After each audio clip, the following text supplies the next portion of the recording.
الحمد للہ الذی اعلی منزلۃ المؤمنین بکریم خطابہ ورفع درجۃ العالمین بمعانی کتابہ وخص المستنبتین منہم بمزید الاصابۃ وثوابہ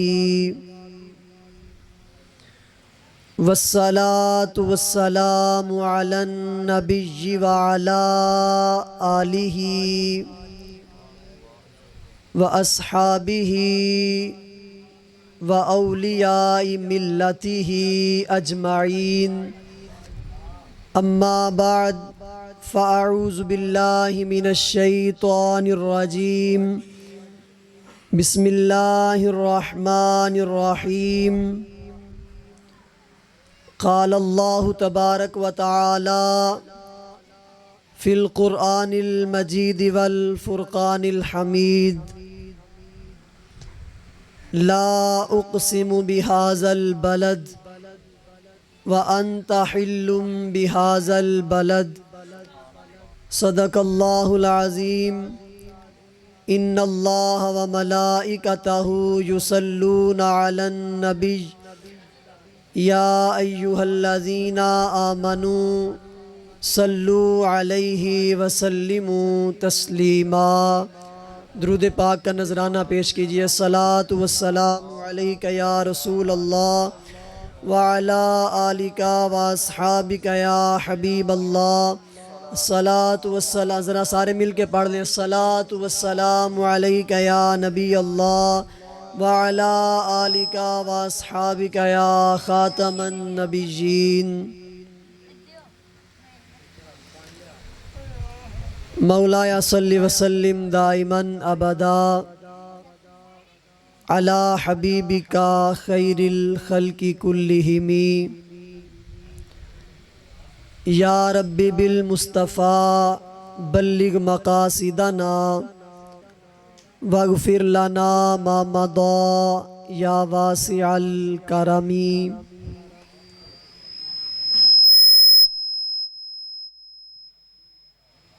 وہ جو نہ تھے تو کچھ بھی نہ تھا، وہ جو نہ ہو تو کچھ بھی نہ ہو، وہ جو نہ تھے تو کچھ بھی نہ تھا، وہ جو نہ ہوں تو کچھ بھی نہ ہو، جان ہے وہ جہان کی، جان ہے تو جہان ہے۔ اللہ جل وعلا کی حمد و ثنا اور سرکار دو عالم نور مجسم شہنشاہ بنی آدم رسول محتشم اللہ کے پیارے امت کے سہارے والی کون و مکان سیاہ لامکان سرمایہ کل فخر الرسل صاحب قیل و قال بوستان فصاحت کا جمال سیدہ آمنہ کے مہکتے لال احمد مجتبیٰ جناب محمد مصطفیٰ صلی اللہ علیہ وآلہ وسلم کی بارگاہ ناز میں ہدیہ درود و سلام پیش کرنے کے بعد انتہائی واجب الاحترام وارث منبر و محراب آل نبی اولاد علی حضرت سید عظمت علی شاہ صاحب بخاری دامت برکاتہم العالیہ آپ تشریف فرما ہیں، دیگر جتنے دوست احباب یہاں پر بیٹھے ہیں، اللہ تعالی ہم سب کا آنا اپنی بارگاہ میں قبول فرمائے۔ یقیناً مبارکباد کے مستحق ہیں ہمارے بھائی ذیشان احمد، بلال احمد، انہوں نے اپنے گھر کے اندر سرکار دو عالم صلی اللہ علیہ وآلہ وسلم کے میلاد کی اس محفل کا اہتمام کیا ہے۔ اللہ کریم ان کا یہ انتظام کرنا اپنی بارگاہ میں قبول فرمائے، اور ان کے والد مرحوم کو اللہ تبارک و تعالی کروٹ کروٹ جنت نصیب فرمائے، ان کی کامل بخشش فرمائے۔ حضرات گرامی، سرکار دو عالم صلی اللہ علیہ وآلہ وسلم کی ذات اقدس پر درود و سلام پڑھنے کے بے شمار فضائل و برکات ہیں۔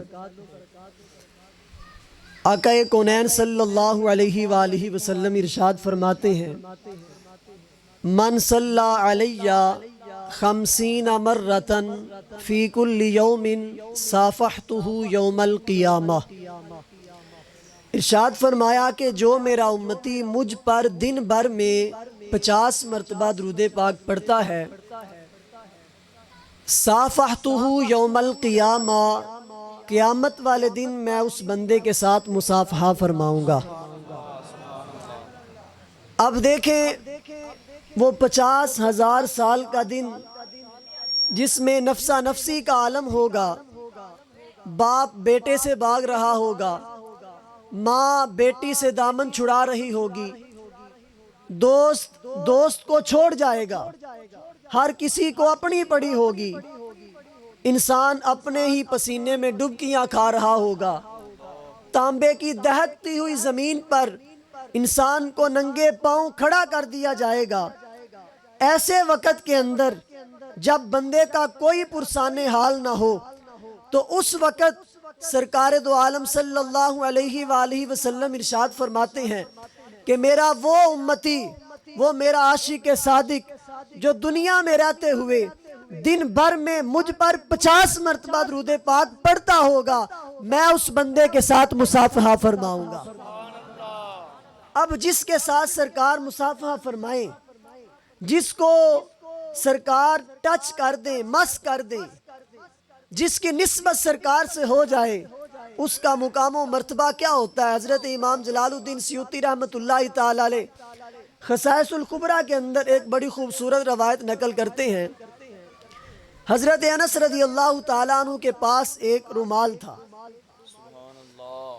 وہ رومال ایسا تھا کہ جب وہ میلا ہوتا، اس کو دھونے کی حاجت پیش آتی تو آپ اس کو دھویا نہیں کرتے تھے، بلکہ اس رومال کو جلتے ہوئے تندور میں ڈال دیا کرتے تھے، اور وہ رومال جلنے کی بجائے صاف ستھرا ہو کر نکل آیا کرتا تھا۔ ان سے کسی نے پوچھا کہ یہ کیا بات ہے، یہ ماجرا کیا ہے؟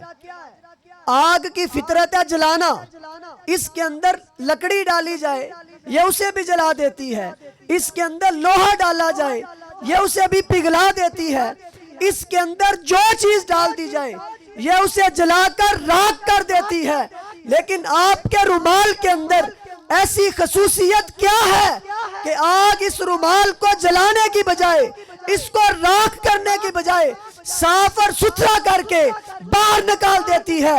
تو حضرت انس کہتے ہیں اس رومال کی خصوصیت اور اس کی خاصیت یہ ہے کہ ایک مرتبہ ہمارے گھر میں آقا کونین صلی اللہ علیہ وسلم تشریف لائے تھے، آپ نے کھانا تناول کرنے کے بعد اس رومال کے ساتھ اپنے ہاتھوں کو صاف کیا تھا، سرکار کے ہاتھ لگنے کی برکت سے آگ اس رومال کو جلاتی نہیں ہے۔ تو جب ایک کپڑے کے رومال کو سرکار کے ہاتھ لگ جائیں تو آگ اسے جلاتی نہیں ہے، تو مجھے بتائیں جب قیامت والے دن امتی کے ہاتھوں کے ساتھ سرکار کے ہاتھ لگیں گے، جہنم کی آگ کیسے جلا پائے گا؟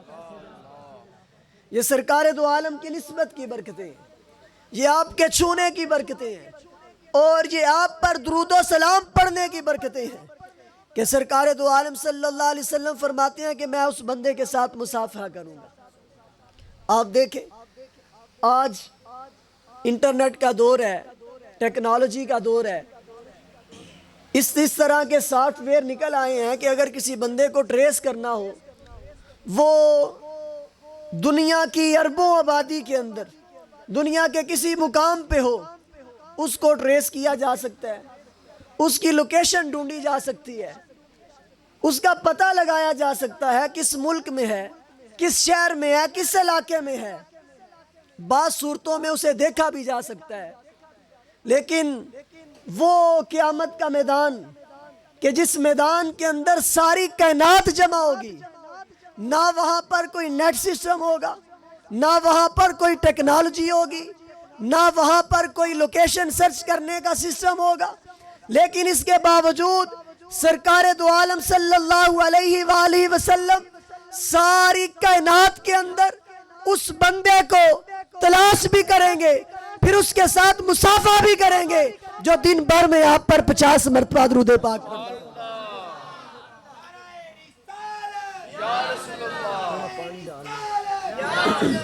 سیدی مرشدی یا نبی یا نبی، سیدی مرشدی یا نبی یا نبی، تاجدار ختم نبوت زندہ باد، تاجدار ختم نبوت زندہ باد۔ تو ہمیں یہ نیت کرنی چاہیے کہ ہم بھی روزانہ کم از کم 50 مرتبہ درود پاک پڑھنے کی عادت بنا لیں۔ نیت کرتے ہیں انشاءاللہ روزانہ کم از کم 50 مرتبہ درود پاک پڑھا کریں گے۔ قرآن کریم کی 2 آیہ کریمہ میں نے آپ کے سامنے تلاوت کی ہیں، آپ سارے احباب توجہ میری طرف رکھیے گا، زیادہ لمبا چوڑا بیان نہیں ہے، بس چند باتیں آپ کے ساتھ کرنی ہیں۔ اس کائنات کے اندر اللہ تبارک و تعالیٰ نے جتنا مقام و مرتبہ سرکار دو عالم صلی اللہ علیہ وسلم کو عطا کیا ہے، اتنا مقام کسی اور کو عطا نہیں کیا۔ پھر آپ کی جس کے ساتھ نسبت ہوئی ہے، اللہ تبارک و تعالیٰ نے اس کو بھی ارفع و اعلیٰ کر دیا ہے، اس کو بھی افضل کر دیا ہے، جس کی نسبت سرکار دو عالم صلی اللہ علیہ وسلم کے ساتھ ہو گئی ہے۔ سرکار دو عالم صلی اللہ علیہ وآلہ وسلم کا زمانہ تمام زمانوں سے افضل، آپ کا شہر تمام شہروں سے افضل، آپ کا خاندان تمام خاندانوں سے افضل، آپ کی اولاد تمام کی اولادوں سے افضل، آپ کے آباء و اجداد تمام کے آباء و اجداد سے افضل، آپ کی ازواج تمام کی ازواج سے افضل، آپ کے نواسے تمام کے نواسوں سے افضل، آپ کی کتاب تمام کی کتابوں سے افضل، آپ کی امت تمام امتوں سے افضل، حتیٰ کہ جس کی نسبت سرکار دو عالم صلی اللہ علیہ وسلم کے ساتھ ہوئی ہے، اللہ تبارک و تعالیٰ نے اسے بھی ارفع و اعلیٰ اور افضل بنا دیا ہے۔ اللہ تعالیٰ قرآن کریم کے اندر ارشاد فرماتا ہے، لا اقسم بہذا البلد، مجھے اس شہر کی قسم۔ مفسرین کہتے ہیں اس شہر سے مراد مکہ ہے، کیونکہ یہ سورت مکی یا مکہ میں نازل ہوئی، تو یہاں پر شہر مکہ کی قسم کھائی جا رہی ہے۔ حضرت امام راضی رحمت اللہ تعالیٰ علیہ فرماتے ہیں اللہ تبارک و تعالیٰ نے شہر مکہ کی قسم کیوں کھائی ہے؟ اس لیے نہیں کہ اس کے اندر بیت اللہ ہے، اس لیے قسم نہیں اٹھائی ہے کہ اس کے اندر حجر اسود ہے، اس لیے قسم نہیں اٹھائی کہ اس کے اندر آب زمزم کا کنواں ہے، اس لیے قسم نہیں اٹھائی کہ اس کے اندر صفا و مروہ کی پہاڑیاں ہیں، اس لیے قسم نہیں اٹھائی کہ اس کے اندر مقام ابراہیم ہے، اس لیے قسم نہیں اٹھائی کہ اس کے اندر میدان عرفات ہے، اس لیے قسم نہیں اٹھائی کہ اس کے اندر جبل حرا ہے۔ فرمایا اللہ تبارک و تعالیٰ نے اگر شہر مکہ کی قسم اٹھائی ہے تو اس کی وجہ یہ ہے، فرمایا وَأَنْتَ حِلٌّ بِهَذَا الْبَلَدِ، محبوب اس شہر کی بڑی فضیلت ہے، اس کے اندر حجر اسود بھی ہے، بیت اللہ بھی ہے، مقام ابراہیم بھی ہے، اس کے اندر چاہے زمزم بھی ہے، صفا مروہ کی پہاڑیاں بھی ہیں، لیکن سونیا شہر مکہ کی قسم اس لیے اٹھائی ہے کہ اس شہر کی زمین نے تیرے قدموں کو بوسہ دیا ہوا۔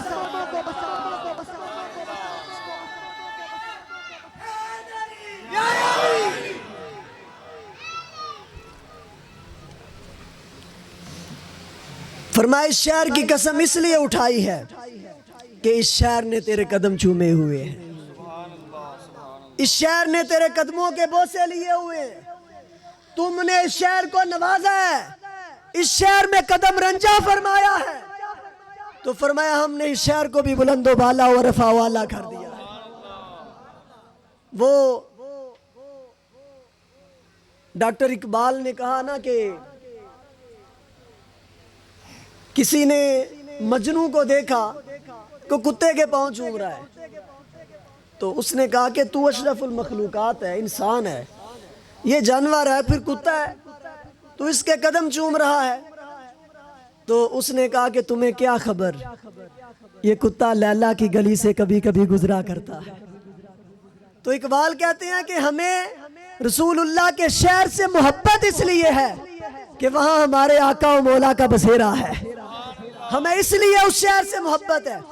اور یہاں پر علماء کا اختلاف ہے کہ شہر مکہ افضل ہے یا مدینہ افضل ہے۔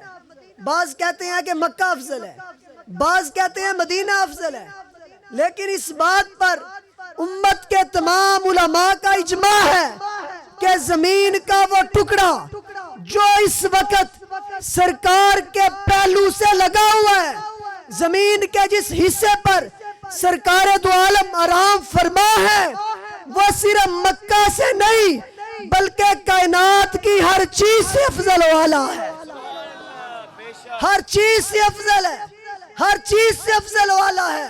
ہمارے امام اہل سنت مجدد دین و ملت، پروانہ شمع رسالت، آفتاب قادریت، حضرت امام احمد رضا خان فرماتے ہیں ہے کلام الہی میں شمس الضحیٰ، تیرے چہرہ نور فضا کی قسم، قسم شب تار میں راز یہ تھا کہ حبیب کی زلف دوتا کی قسم، یہ خدا نے ہے مرتبہ تجھ کو دیا جو کسی کو ملے نہ کسی کو ملا، کہ کلام مجید نے کھائی شہا تیرے شہر و کلام و بقا کی قسم، کہ اللہ تعالیٰ نے تیرے شہر کی قسمیں کھائی ہیں۔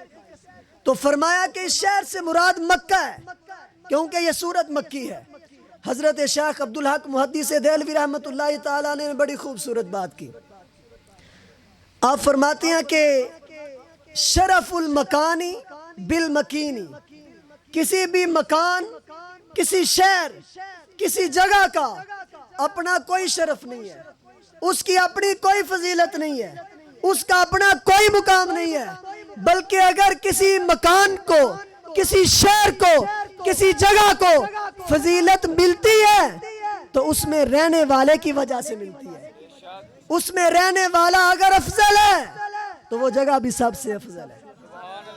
آپ دیکھیں نا، مسجد کی پہلی صف جو ہوتی ہے یہ سب سے افضل ہوتی ہے۔ حدیث پاک کے اندر مسجد کی پہلی صف میں نماز پڑھنے کے بڑے فضائل بیان کیے کہ مسجد کی پہلی صف بڑی افضل ہے۔ لیکن دیکھیں آپ سردیوں میں اندر نماز پڑھتے ہیں تو اندر کی صف پہلی جو ہے وہ افضل ہوتی ہے، پھر گرمیوں میں آپ سین میں آ جاتے ہیں تو سین کی جو پہلی صف ہے وہ افضل ہو جاتی ہے۔ حالانکہ مجموعی اعتبار سے دیکھا جائے تو مسجد کی جو پہلی صف ہے وہ تو اندر والی صف ہی پہلی بنتی ہے، لیکن جب آپ باہر نماز پڑھ رہے ہیں تو وہاں پر جو پہلی صف ہے وہ افضل ہے۔ جب آپ اندر نماز پڑھ رہے ہیں تو اندر کی پہلی صف سب سے افضل ہے۔ وجہ کیا ہے؟ وجہ یہ ہے کہ صف کی فضیلت اپنی نہیں ہے بلکہ پہلی صف بنتی ہے اس امام کی وجہ سے جو آگے کھڑا ہے۔ امام کمرے میں ہے تو پہلی صف کمرے کی افضل ہے، امام سین میں ہے تو پہلی صف سین کی افضل ہے۔ تو مسئلہ حل ہو گیا۔ سرکار مکہ میں تھے تو مکہ افضل تھا، سرکار مدینہ میں آ گئے تو مدینہ افضل ہو گیا۔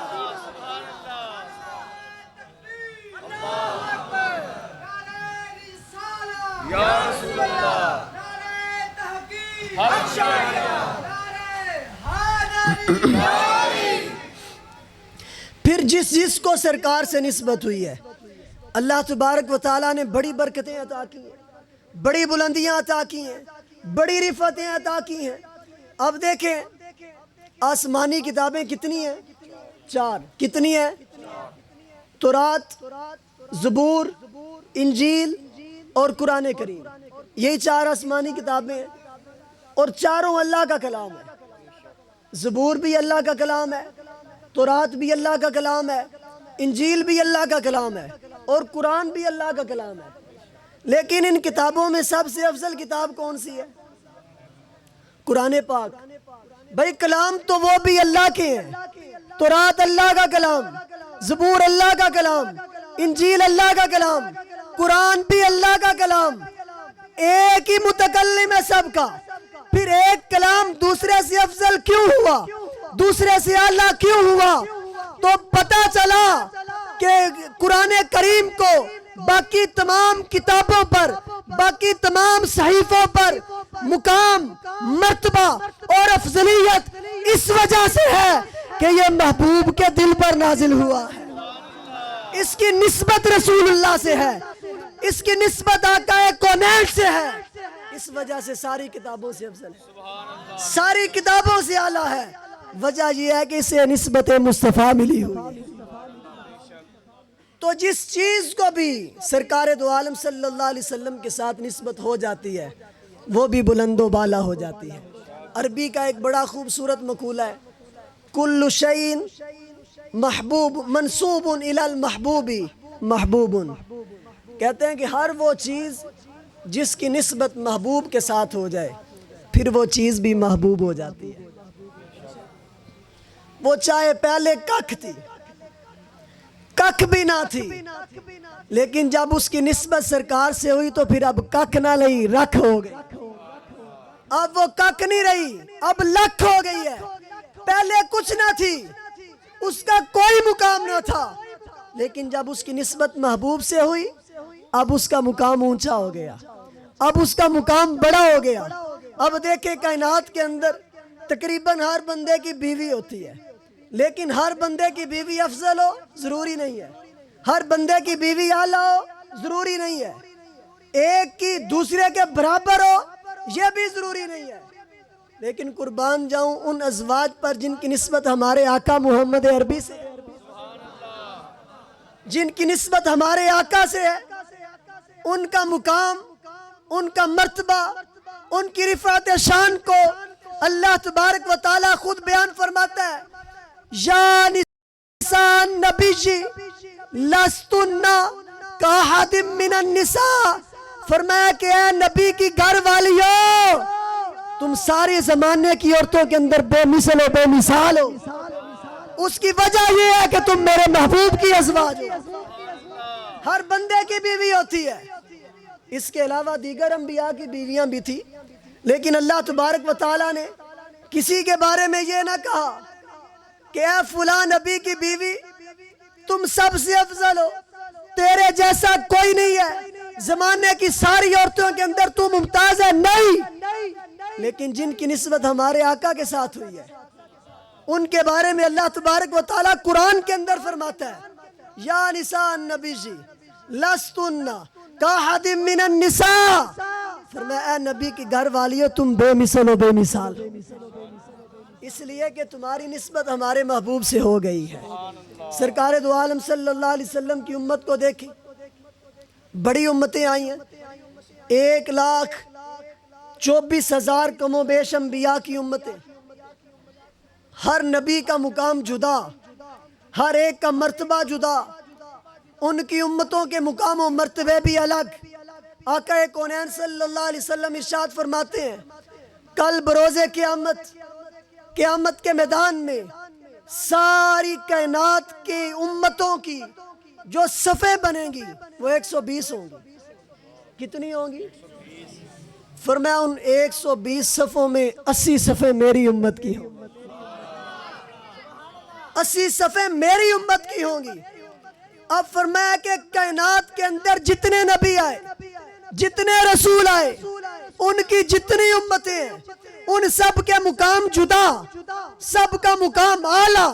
لیکن جب باری آتی ہے آقا کونین کی امت کی، جب باری آتی ہے تاجدار انبیاء کی امت کی، جب ہمارے آقا و مولا محمد عربی کی امت کی باری آتی ہے، یعنی ہم لوگوں کی باری آتی ہے، ہم غلاموں کی باری آتی ہے، تو اللہ فرماتا ہے کنتم خیر امت اخرجت للناس، اے میرے محبوب کی امت، اس زمانے کے اندر، اس کائنات کے اندر جتنی امتیں نکالی گئی، جتنی امتیں بھیجی گئی، جتنی امتیں پیدا کی گئی ہیں، تم ان سب امتوں میں بہترین اور سب سے اعلیٰ۔ بھائی اس امت کو مقام عطا کیا، مرتبہ عطا کیا، بہترین امت بنایا، وجہ کیا ہے کہ تم میرے محبوب کی امت ہو، تمہاری نسبت سرکار دو عالم کے ساتھ ہے، اس لیے فرمایا کہ تم بہترین امت ہو۔ تو معلوم ہوا کہ جس چیز کی نسبت سرکار دو عالم صلی اللہ علیہ وسلم کے ساتھ ہو جاتی ہے، اللہ تبارک و تعالیٰ اس کو بڑا مقام و مرتبہ عطا کرتا ہے۔ یہ بخاری شریف کی حدیث ہے، میدان احد میں سرکار دو عالم صلی اللہ علیہ وسلم جلوہ فرمائے، ایک مشرک اس نے ہاتھ میں چمڑے کا تھیلا پکڑا ہوا ہے اور اس کے اندر کھجوریں ہیں، وہ کھجوریں کھاتا ہوا سرکار دو عالم صلی اللہ علیہ وسلم کی بارگاہ میں حاضر ہوتا ہے، آ کر عرض کرتا ہے اے محمد، میں پہلے آپ پر اسلام لاؤں یا پہلے جہاد کروں، کفار سے جا کر لڑوں یا پہلے آپ پر ایمان لاؤں؟ آقا کونین صلی اللہ علیہ وسلم نے ارشاد فرمائے اسلم ثم قاتل، فرمایا پہلے اسلام قبول کر پھر جا کر جہاد کرنا۔ اس بندے نے اسلام قبول کیا، کہاں؟ میدان احد میں، مکے میں نہیں، مدینے میں نہیں، مسجد حرام میں نہیں، مسجد نبوی میں نہیں، جنگ کے میدان میں اس بندے نے اسلام قبول کیا۔ اب عرض کرتا یا رسول اللہ صلی اللہ علیہ وسلم، اگر ابھی میں اسلام قبول کر کے کفار سے لڑتا ہوا شہید ہو جاتا ہوں تو مجھے کیا ملے گا، نتیجہ کیا نکلے گا؟ آقا کونین صلی اللہ علیہ وسلم فرماتے ہیں تو سیدھا جنت میں جائے گا۔ اب وہ جو پہلے مشرک تھا، شرک کرتا تھا، بتوں کی پوجا کرتا تھا، ابھی اسلام قبول کیا، کھجوروں کا تھیلا پھینکا اور کفار کے ساتھ لڑتا ہوا جام شہادت نوش کر گیا، اب اس نے نماز نہیں پڑھی، روزے نہیں رکھے، زکاتیں نہیں دی، حج نہیں کیے، کوئی عمل نہیں کیا، صرف ایک لمحے کے لیے رسول اللہ کی نسبت اس بندے کو ملی ہے، شہید ہوا۔ واقعہ کونین فرماتے ہیں اس بندے کا عمل تو تھوڑا ہے لیکن اللہ نے اس کو اجر بہت بڑا عطا کر دیا ہے۔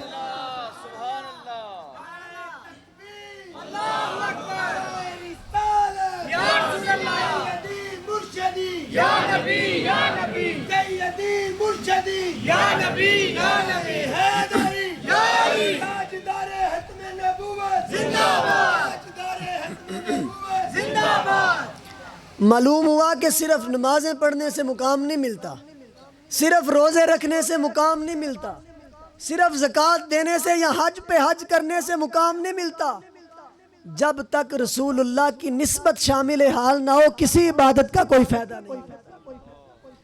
تو ان کی نسبت بڑی ضروری ہے، وہ نسبت ملے گی تو اعمال فائدہ دیں گے۔ حضرت عبد الرحمن بن عوف رضی اللہ تعالیٰ عنہ کے بارے میں بڑی مشہور روایت ہے جامع ترمذی کے اندر، حضرت سہل بن سعد رضی اللہ تعالیٰ عنہ راوی ہیں۔ آپ کہتے ہیں کہ ایک عورت نے ایک چادر بنی، اپنے ہاتھوں سے اس نے تیار کی اور اس کے سیڈوں پر حاشیہ بھی تھا، بڑی خوبصورت چادر تھی، اس نے لا کر سرکار کی بارگاہ میں پیش کی اور آقا کونین صلی اللہ علیہ وسلم نے اس انداز سے قبول کی کہ جیسے آپ کو اس چادر کی بہت زیادہ ضرورت تھی۔ سہل بن سعد کہتے ہیں کہ آپ نے چادر قبول فرما لی، آپ گھر تشریف لے گئے اور گھر سے اس چادر کا تہمت باندھ کر آپ ہمارے درمیان تشریف لے آئے۔ ابھی چادر ملی ہے اور ابھی باندھ کر آئے ہیں۔ حضرت عبد الرحمن بن عوف رضی اللہ تعالیٰ عنہ عرض کرتے ہیں یا رسول اللہ صلی اللہ علیہ وسلم، یہ چادر مجھے عطا کر دیجیے، یہ چادر مجھے عطا کر دیجیے۔ حضرت سہل بن سعد کہتے ہیں سرکار دو عالم گھر تشریف لے گئے ہیں، جا کر اس چادر کو اتارا ہے، دوسری چادر باندھی ہے اور اس کو تہ لگا کر حضرت عبد الرحمن بن عوف کے سپرد کر دی ہے۔ یہ حضرت عبد الرحمن بن عوف کوئی ماڑا بندہ نہیں تھا، غریب صحابی بھی نہیں تھا۔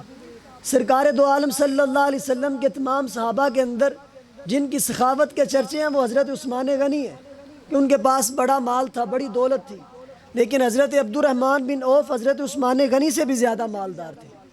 اور ان کے بارے میں کہا جاتا ہے کہ سرکار کے سارے صحابہ میں سب سے زیادہ جو مالدار تھے وہ عبد الرحمن بن عوف تھے۔ انہوں نے چادر مانگ لی۔ اب کوئی ماڑا بندہ مانگتا تو اور بات تھی کہ اس کو ضرورت تھی، اس نے مانگ لی ہے، اس کو انتہائی حاجت تھی، اس نے مانگ لی ہے۔ اب ان کو تو ضرورت بھی نہیں تھی، حاجت بھی نہیں تھی، چادر مانگ لی۔ اور یہ در پھر وہ در ہے کہ جہاں سے کوئی بھی مانگے خالی تو نہیں نہ لٹایا جاتا۔ منگتے خالی ہاتھ نہ لوٹے، کتنی ملی خیرات نہ پوچھو، ان کا کرم پھر ان کا کرم ہے، ان کے کرم کی بات نہ پوچھو۔ ان کا کرم پھر ان کا کرم ہے، ان کے کرم کی بات نہ پوچھو۔ حضرت عبد الرحمن بن عوف نے جب چادر لے لی، سہل بن سعد کہتے ہیں ہم نے ان کو کہا کہ تمہیں پتا تھا رسول اللہ کو چادر کی ضرورت ہے، ان کے پاس یہ ایک ہی چادر ہے، پھر بھی تم نے چادر کیوں مانگی؟ تو عبد الرحمن بن عوف کہتے ہیں میں نے چادر اس لیے نہیں مانگی کہ مجھے اس چادر کی ضرورت ہے، اس لیے نہیں مانگی کہ مجھے اس چادر کی حاجت ہے، واللہ رب کعبہ کی قسم میں نے یہ چادر اس لیے مانگی ہے کہ اس چادر کو کفن کے طور پر میں پہن کر قبر میں اتر جاؤں، اس چادر کو میرا کفن بنایا جائے، اس چادر میں مجھے لپیٹ کر بطور کفن قبر کے اندر اتار دیا جائے۔ کہتے ہیں اس کا فائدہ کیا ہوگا؟ تو کہتے ہیں اس چادر کو نسبت ہے رسول اللہ کے ساتھ، اس کی نسبت رسول اللہ سے ہو گئی ہے۔ اب دیکھیں کوئی بہت زیادہ عرصہ رسول اللہ کی استعمال میں نہیں رہی، فقط تھوڑی دیر کے لیے آپ نے زیب تن کی ہے، اتار کر عبد الرحمن کو دے دی ہے۔ اور ان کا عقیدہ دیکھیں، ان کا نظریہ دیکھیں، وہ جانتے تھے کہ اس چادر کو نسبت رسول اللہ کے ساتھ ہے۔ اگر یہ چادر میں اپنے ساتھ قبر میں لے جاتا ہوں تو رب کے فضل سے بیڑا پار ہو جائے گا، بیڑا پار ہو جائے گا۔ حضرت سہل بن سعد کہتے ہیں پھر ہم نے دیکھا کہ اسی چادر کے اندر عبد الرحمن بن عوف کو کفن دیا گیا۔ یہ صحابہ کرام کا نظریہ اور عقیدہ تھا سرکار کی نسبتوں کے حوالے سے۔ اگر ہم اپنے اکابر کو دیکھیں تو سرکار کی نسبت کا کتنا احترام تھا۔ حضرت سعید بن مسیب رضی اللہ تعالیٰ عنہ یہ حضرت امام مالک کے پاس آتے ہیں۔ حضرت امام مالک ان کو عالم مدینہ بھی کہا جاتا ہے، امام دار الہجرہ بھی کہا جاتا ہے۔ 40 سال انہوں نے مدینہ تجربہ میں رہ کر حدیث کا درس دیا ہے، اور رسول اللہ کی نسبتوں کا احترام اس قدر زیادہ تھا کہ مسجد نبوی شریف کے اندر جب کتاب کا ورق الٹتے تھے تو ورق پلٹنے کی بھی آواز پیدا نہیں ہونے دیتے تھے۔ اور رسول اللہ کی حدیث کا، آپ کی گفتگو کا، آپ کی باتوں کا اس قدر احترام تھا کہ سعید بن مسیب کہتے ہیں کہ میں ان کی خدمت میں حاضر ہوا، یہ لیٹے ہوئے تھے، میں نے ان سے کہا کہ میں نے ایک حدیث سننی ہے۔ تو حضرت امام مالک اٹھ کر بیٹھ کر ان کو حدیث سنائی، پھر لیٹ گئے۔ وہ کہنے لگے کہ حضور حدیث تو آپ لیٹ کر بھی سنا سکتے تھے۔ آپ نے فرمایا کہ مجھے یہ پسند نہیں ہے کہ حضور کی حدیث ہو اور میں لیٹ کر سناتا ہوں۔ کس قدر ادب اور کس قدر احترام ہے۔ اور انہی کے بارے میں ملتا ہے کہ جب ان کے پاس کوئی بندہ آتا حدیث سننے کے لیے، مسئلہ پوچھنے کے لیے، تو یہ اس سے پوچھتے کہ کیا تم نے کوئی شرعی فقہی مسئلہ پوچھنا ہے یا حدیث سننی ہے؟ اگر وہ بندہ فقہی مسئلہ پوچھنا چاہتا تو بتا دیتے، اور اگر اس نے حدیث سننی ہوتی اسے کہتے بیٹھ جا، انتظار کر۔ آپ گھر جاتے، غسل کرتے، لباس نیا پہنتے، خوشبو لگاتے، پھر آ کر ممبر پر بیٹھ کر حدیث سنایا کرتے تھے۔ یہ رسول اللہ کی نسبت کا احترام ہے، رسول اللہ کی نسبتوں سے پیار ہے، یہ آپ کی نسبتوں کا احترام ہے۔ حضرت امام ابن سیرین رضی اللہ تعالیٰ عنہ کے بارے میں ملتا ہے کہ جب آپ بڑے ہنس مکھ تھے، اکثر مسکرایا کرتے تھے، خوش رہا کرتے تھے، لیکن جب حدیث پڑھنے کی باری آتی تھی تو آپ کے چہرے پر خوف اور رعب طاری ہو جاتا تھا۔ کسی نے پوچھا کہ بات کیا ہے؟ ویسے تو آپ ہنستے رہتے ہیں، مسکراتے رہتے ہیں، لیکن جب حدیث پڑھنے کی باری آتی ہے تو آپ کے چہرے کا رنگ پھیکا پڑ جاتا ہے۔ فرماتے ہیں تمہیں پتہ نہیں ہے کہ میں وہ الفاظ پڑھنے جا رہا ہوں جو رسول اللہ کی زبان سے نکلے ہوئے ہیں، کہ ان کی نسبت رسول اللہ کے ساتھ ہے۔ آج دیکھیں نا کہ ہمارے سامنے بھی جب وہی رسول اللہ کی زبان سے نکلے ہوئے الفاظ پڑھے جاتے ہیں، حدیث پاک بیان کی جاتی ہے، تو کیا ہمارا سننے کا انداز وہ ہوتا ہے کہ ہم خشوع و خضوع کے ساتھ سنیں؟ بلکہ ہمارا حال تو یہ ہے کہ ہمارے سامنے قرآن بھی پڑھا جا رہا ہو تو ہم اس کو بھی غفلت کے ساتھ سنتے ہیں، جبکہ ہمارے اکابر کی سوچ اور ان کا حال یہ تھا کہ ان کے سامنے قرآن تو قرآن رسول اللہ کا فرمان بھی پڑھا جاتا تھا تو ہماتن گوش ہو جایا کرتے۔ تو نسبت کے بارے میں آپ نے سنا کہ رسول اللہ کی نسبت کا کس قدر احترام ہے۔ ابھی محرم الحرام کا مہینہ آنے والا ہے، تو یہ مہینہ ہمیں عظیم قربانیوں کی یاد دلاتا ہے۔ تو یہ جن کی قربانیاں ہیں، اہل بیت اطہار، ان کا مقام و مرتبہ یا ان کی افضلیت، ان کی فضیلت یہ کیوں ہے؟ اسی وجہ سے ہے نا کہ رسول اللہ سے نسبت حاصل ہے، کہ ان کی نسبت رسول اللہ کے ساتھ ہے۔ تو جس طرح ہم رسول اللہ کی دیگر نسبتوں کا احترام کرتے ہیں، اسی طرح ہم رسول اللہ کے خاندان، آپ کی اولاد، آپ کی اہل بیت کا بھی احترام کرتے ہیں، اور آپ کے خاندان کو بھی جو فضیلت حاصل ہے وہ سرکار کی نسبت سے فضیلت حاصل ہے۔ حضرت عائشہ صدیقہ رضی اللہ تعالیٰ عنہ آپ فرماتی ہیں کہ آقا کونین صلی اللہ علیہ وسلم کی بارگاہ میں حضرت جبریل حاضر تھے۔ سرکار دو عالم صلی اللہ علیہ وسلم نے فرمایا کہ جبریل ذرا بتا تو صحیح کہ تو نے تو سارے زمانے دیکھے، ہر نبی کو دیکھا ہے، تمام انبیاء کی امتیں بھی دیکھی ہیں، تمام نبیوں کے خاندان بھی دیکھے ہیں، تمام کی ازواج بھی دیکھی ہیں، اولاد بھی دیکھی ہے، تمام کے گھر والے بھی دیکھے ہیں، بتا اس کائنات کے اندر کوئی ہمارے جیسا بھی دیکھا ہے؟ کوئی ہمارے جیسا بھی دیکھا ہے؟ تو حضرت جبریل عرض کرتے ہیں قلبت مشارق الارض ومغاربها ولم ارى رجلا افضل من بنی ہاشم۔ عرض کرتے ہیں یا رسول اللہ، میں نے سارے زمانے دیکھے ہیں، سارے انبیاء دیکھے ہیں، ان کے خاندان بھی دیکھے ہیں، میں نے مشرق و مغرب کو چھان ڈالا ہے، لیکن آپ کے خاندان جیسا کوئی خاندان بھی نہیں دیکھا ہے۔ ہمارے امام کہتے ہیں یہی بولے سدرا والے، چمنے جہاں کے تھالے سبھی میں نے چھان ڈالے، تیرے پائے کا نہ پایا، تجھے یک نے یک بنایا، تجھے حمد ہے خدایا۔ یہ رسول اللہ کا عالی شان خاندان کہ جس کی نسبت رسول اللہ سے ہوئی تو اللہ تبارک و تعالیٰ نے اس کو بھی عرفہ و اعلیٰ بنا دیا۔ اللہ تبارک و تعالیٰ ہمیں رسول اللہ کی نسبتوں کا حیا کرنے اور ان کا ادب و احترام کرنے کی توفیق عطا فرمائے۔ آمین بجاہ النبی الامین صلی اللہ تعالیٰ علیہ وآلہ وسلم۔